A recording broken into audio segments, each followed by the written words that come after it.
Well, thank you. Can you hear me? Yeah, that's right then.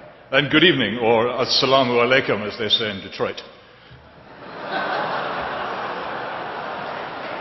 Now, in Britain, as you know, we take the adversarial principle rather further than you do. We don't just have adversarial courtrooms, we have an adversarial parliament and an adversarial press, and we have adversarial families.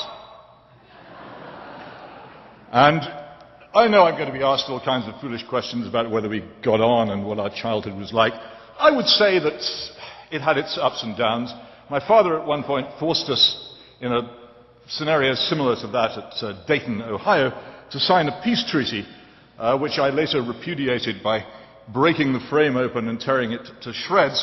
And we would spend long summers drenching each other with what was available to hand in those days before the super soaker, which was used washing up liquid bottles. And since then, we've really kept our hands off each other, more or less. Tonight, those of you who are hoping for a session of mud wrestling will, I hope, be disappointed. But I can offer you one small thrill, which is that it seems to me, and it seems to me the closer I've got to this evening, that I don't ever want to do this again. So there is a very strong chance that this will be the last time we shall ever do this. Turning to the subject under discussion, the war in Iraq. I don't want to make this too easy for myself, because it seems to me that it is actually a fantastically easy position to take. First of all, I'll confess that at the beginning, for some time, my mind was not made up. I considered supporting it, and almost everything in my past made me want to do so. One of the reasons that I didn't was the rank stupidity of much of the propaganda in its favour, and I was particularly struck by an article by Michael Kinsley in which he said that the people who want this war are treating their own arguments with contempt. But one of the reasons that I would have, and would have expected myself to support it, is that, and this is bound to come up in the first half as well as the second half, the religion that I grew up with in England was not what you might think. The Christianity of England by that time was a pallid, anemic thing. The thing that we were all brought up to believe in was in something called "We won the war." Its saints were the pilots of the Battle of Britain. Its God was Winston Churchill. And it suffused everything we did. We lived, you must remember, in this wonderful, peaceful country, largely untouched by foreign attack, in a land honourably battered by war. I was surrounded. The cities that we lived in or near, my father was a naval officer, our father, I should say, on this evening. We lived in cities battered by war, or near cities battered by war, and everything, even as small children, that we talked about was overshadowed by that war, and we thought that it had been good. In fact, we were convinced that it had been good, and we grew up entirely believing that you could, by launching war, do good things. As time has passed, and as I have travelled to the nastier places of the world, I've become less sure of this. And I've seen more and more the consequences of those pictures, which we so often see on our television screens, of the missile being launched from the ship, of what happens at the other end.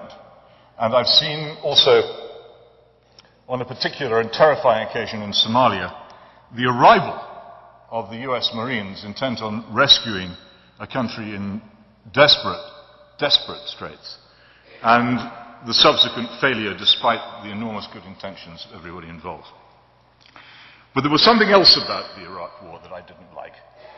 And that was this, and it was particularly just as it began, and as I was beginning to feel most strongly that I didn't like it, a Rear Admiral of the United States Navy, and of course I feel rather strongly about navies because of my parentage, was portrayed on the television addressing his ship's company.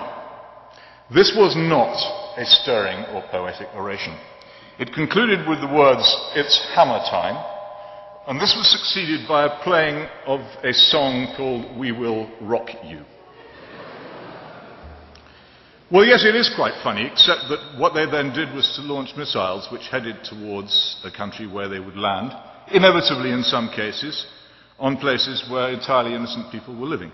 I didn't think this was a serious attitude towards war. I was reminded continuously, and I have to say I have a largely conservative audience in Britain, and I said repeatedly that I didn't like this war, and I would get angry emails, phone calls and letters saying that I was unpatriotic and wrong. And I would send back one thing to most of these people, which was Kipling's Recessional. And Admiral Keating's outburst made me think most strongly of that particular passage. We loose wild... I should have written this down, remembered it. I remembered it earlier on. Drunk with sight of power, we loose wild tongues that have not thee in awe, and of the reeking tube an iron shard upon which the heathen rely. And I thought there was an arrogance about this war, and a belief flowing from self-righteousness and misdirected idealism, which was bound to end in disaster. And I thought of my own country at the end of the 19th century embarking on the Boer War and ending essentially its imperial power by its overweening folly. And I thought, not merely wrong, but a mistake.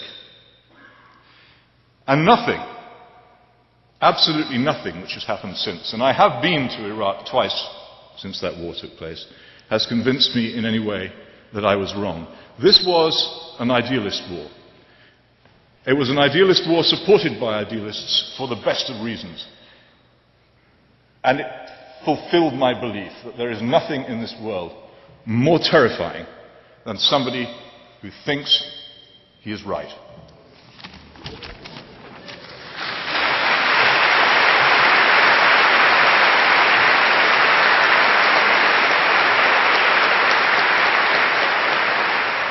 Thank you, Peter. Christopher, you have 10 minutes.